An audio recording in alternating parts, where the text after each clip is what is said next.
After catching him with his work friend, I didn't confront him, I planned. The next time he took her to a hotel, I booked the room next door. With her boyfriend. The next morning, we switched partners and walked into their breakfast date hand in hand. She gasped. He choked on his coffee. I smiled, didn't expect a double date. But the real shock was still coming. Matt always said he wasn't the kind of guy who would cheat.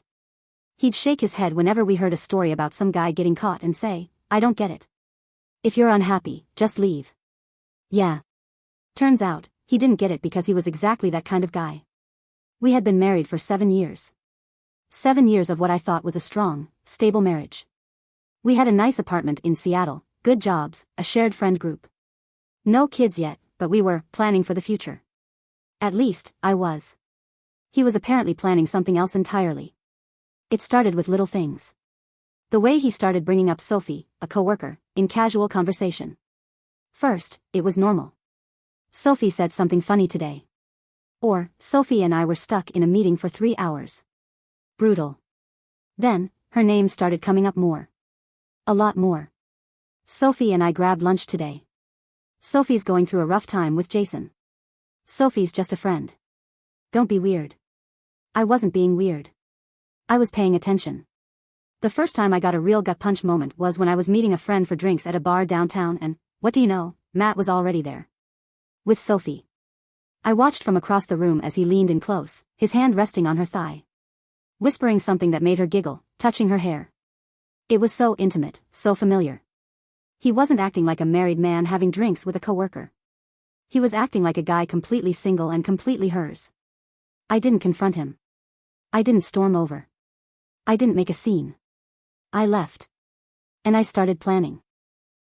Over the next few weeks, I gathered everything. I checked his phone when he was asleep.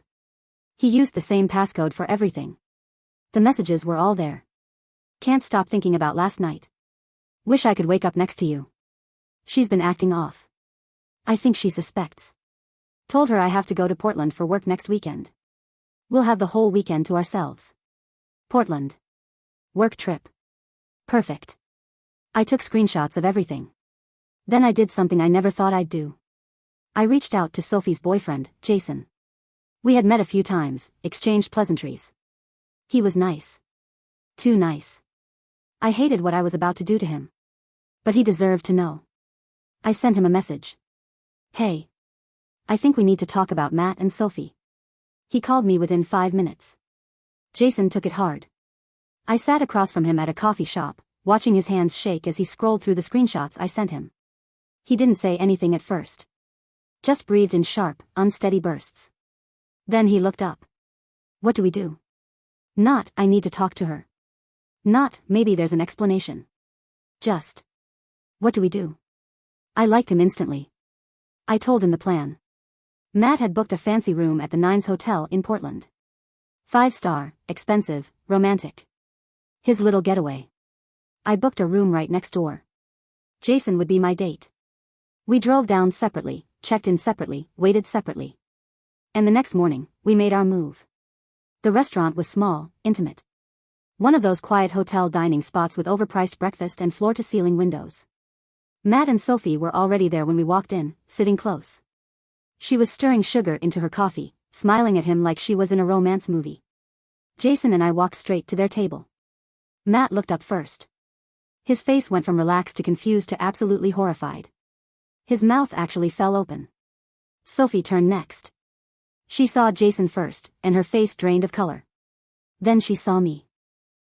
Her hand slipped, knocking her spoon onto the floor. Nobody said anything. I smiled. Didn't expect a double date. The silence stretched so long I could hear the clink of plates from across the restaurant. Then Matt coughed. He had taken a sip of coffee, and apparently, my words had gone down the wrong way.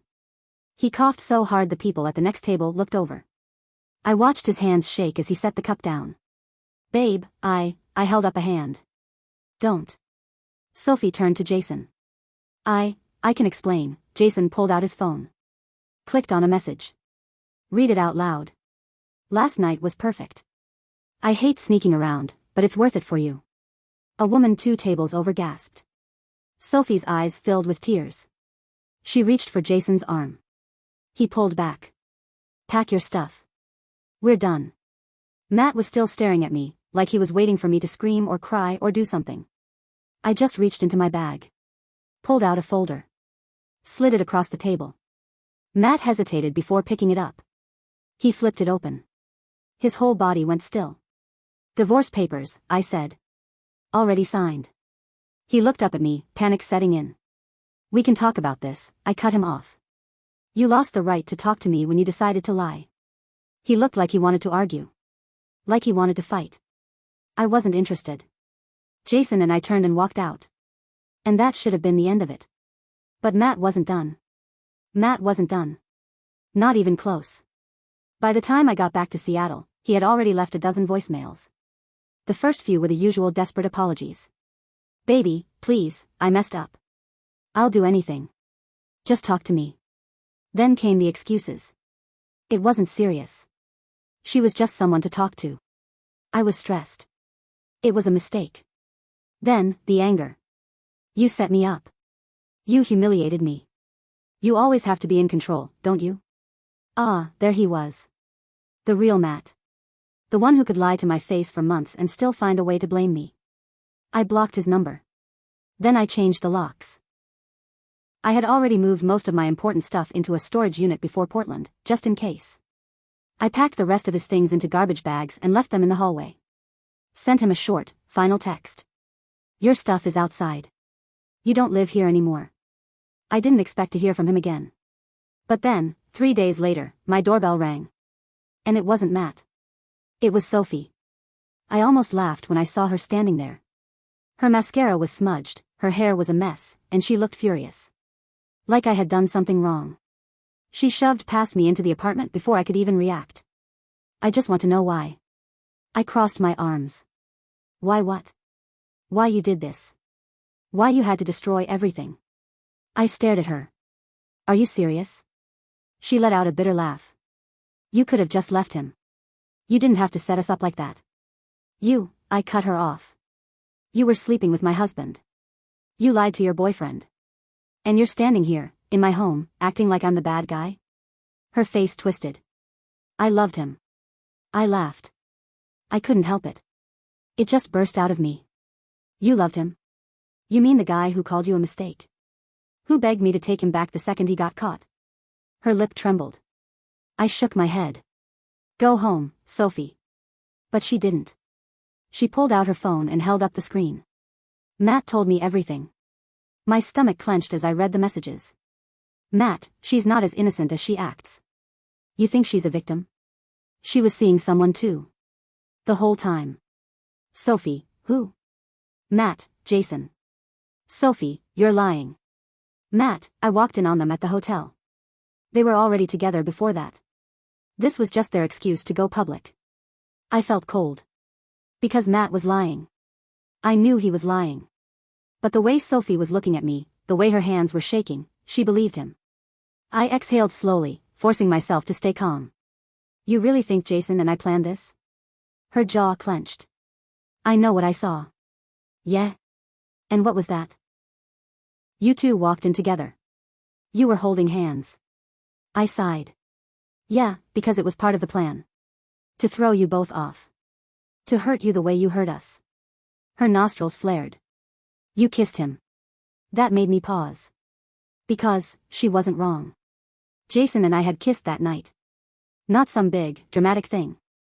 Just a small, lingering moment outside the hotel, in the heat of the revenge and adrenaline. A what-if kiss. But Sophie didn't know that.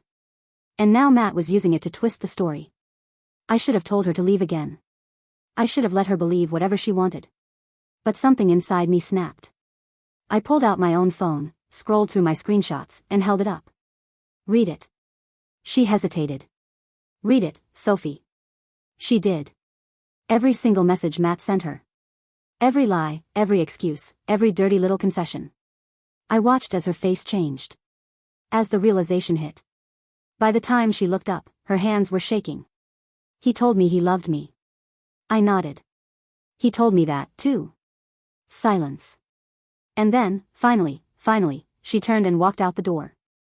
I thought that was the end of it. I was wrong. Because less than an hour later, Jason called. And he wasn't calling about Sophie. "We have a problem," he said. "Matt's not letting this go." Jason's voice was tense over the phone. "Matt's not letting this go." I pinched the bridge of my nose, already exhausted. "What now?" "He's talking to my boss." That got my attention. "What?" "I don't know what he said, but HR pulled me into a meeting this morning. Something about unethical conduct and workplace relationships." I felt a slow burn of anger creep up my spine. Matt was trying to ruin Jason's career. Jason worked in finance. His firm had strict policies about personal relationships interfering with work. If Matt had convinced them that Jason had been messing around with me while still with Sophie, that could mean an investigation. Maybe even termination. Jason exhaled. "I wouldn't be worried, except I think he has proof." I sat up straighter. "What proof?" "He sent them an email. With pictures." My heart thudded. "What pictures?" "Of us. At the hotel." I felt sick. I hadn't even thought about that night beyond the initial plan. But now, flashes of it came back, Jason and I holding hands, sitting close, that kiss outside the hotel. Had Matt followed us? Taken pictures? Jason's voice hardened. "He's trying to make it look like we've been sneaking around for months. Like we were the cheaters." I took a shaky breath. And HR believed him? "They're investigating." I told them the truth. That we met up because of our cheating partners, that we weren't involved before that. But he trailed off. "But one of the pictures." He hesitated. "It's from weeks ago. Before we even knew about them." My stomach dropped. "What?" "I don't know how, but he has a picture of us together at that work event last month. The one your company hosted." I closed my eyes. That event. I had barely spoken to Jason that night. We had exchanged pleasantries, maybe talked for 5 minutes. But Matt must have seen it. And now, he was twisting the story, making it look like we had something going long before Portland. I clenched my jaw. "That son of a," Jason let out a bitter chuckle. "Yeah. And the worst part? HR doesn't need to believe him. The firm hates drama. If there's even a hint of scandal, they might just cut me loose to avoid the mess." I felt a fresh wave of fury. Matt had already lost me. Lost his home. His marriage. His reputation. And he still wasn't done. Now, he wanted revenge. I took a deep breath. Okay. He wants to play dirty? Fine. Let's see how he likes it when he's the one getting buried. Jason was quiet for a second. Then, softly, "What are you thinking?" I didn't even hesitate. "I'm thinking it's time to fight back. First, I needed leverage." Matt had always been obsessive about keeping records. Bank statements, work emails, travel receipts. He was paranoid about everything being documented. Which meant there had to be something I could use. So I went back to my storage unit, to the box of his old paperwork I hadn't bothered to trash yet. And I started digging. It took hours. But then, at the bottom of a folder labeled Taxes 2021, I found it. A credit card statement. And there, buried between normal expenses, was a charge to a high-end escort service in Bellevue. 3 charges, actually. From 2 years ago. My breath caught. Matt hadn't just cheated with Sophie. He had been cheating for years. I took a picture and sent it to Jason. "Think HR would like to know that Matt's a regular at some very non-work-friendly establishments?" Jason called me immediately. "Holy SHT. Yeah," I muttered. He exhaled. "This could work. If my firm thinks Matt is trying to deflect attention from his own misconduct, they'll drop it," I finished. "And he'll be the one under scrutiny," Jason added. I smirked. Exactly. But just as I was feeling really good about the plan, something unexpected happened. Jason's voice turned cautious. "There's something else." I frowned. "What now?" "Sophie showed up at my place last night." I blinked. "She what?" "Yeah. Said she needed to talk. That she wasn't sure who to believe anymore. She started asking all these weird questions about you. Like, how long we've really known each other. If you were lying to me about anything." I stiffened. "What did you say?" "The truth." But she was acting weird. Like she already had her mind made up about something. And then, he hesitated. I felt a prickle of unease. "And then what?" Jason sighed. "Then she kissed me." A cold sensation spread through my chest. I gripped the phone tighter. And, did you kiss her back? Jason let out a humorless laugh. No. I pulled away. Told her this was a her and Matt problem, not mine. She left after that. I swallowed. So what do you think she's up to? Jason's voice was grim. I think she's trying to flip the script.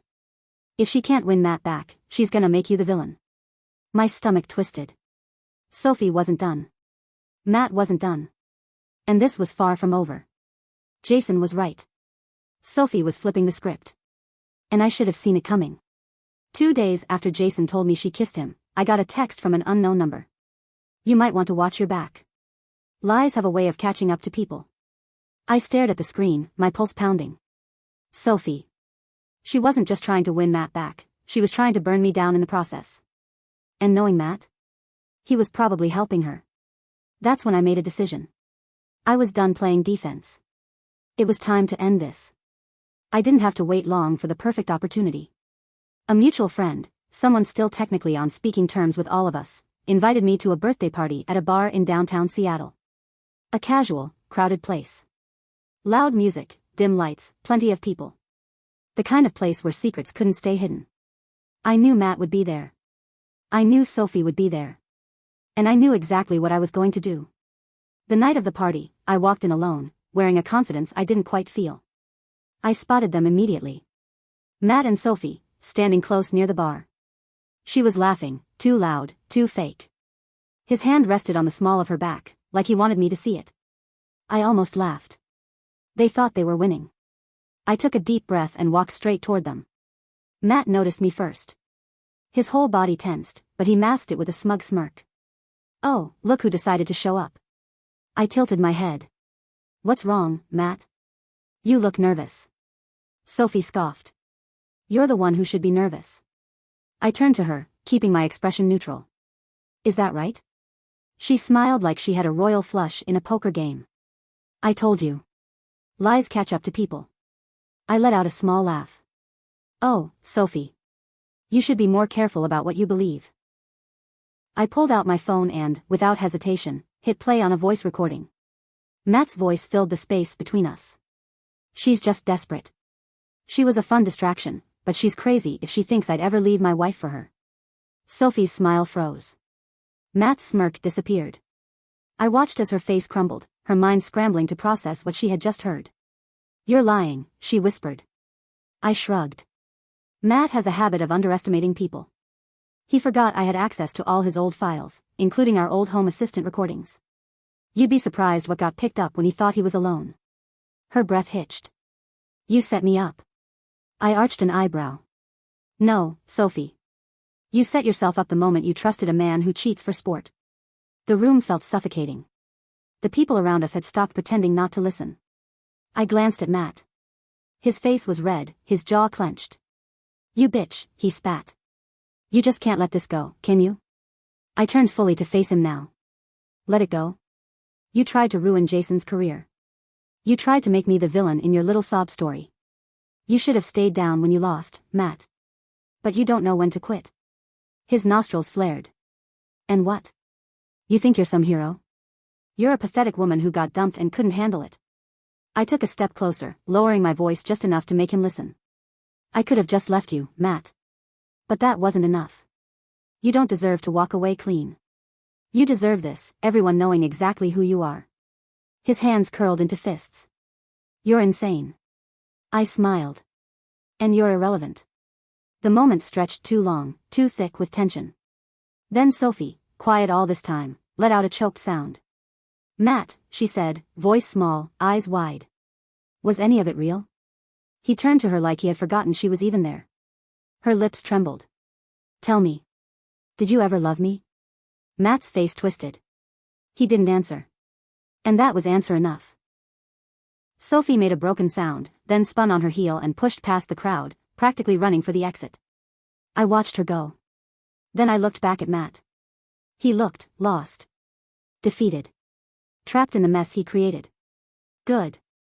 I leaned in one last time and whispered, just for him, game over. Then I walked away. I found Jason outside, leaning against the wall, staring up at the night sky. He looked over as I approached. It's done, he asked. I nodded. He studied my face, then exhaled. You okay? I thought about it. I should have felt victorious.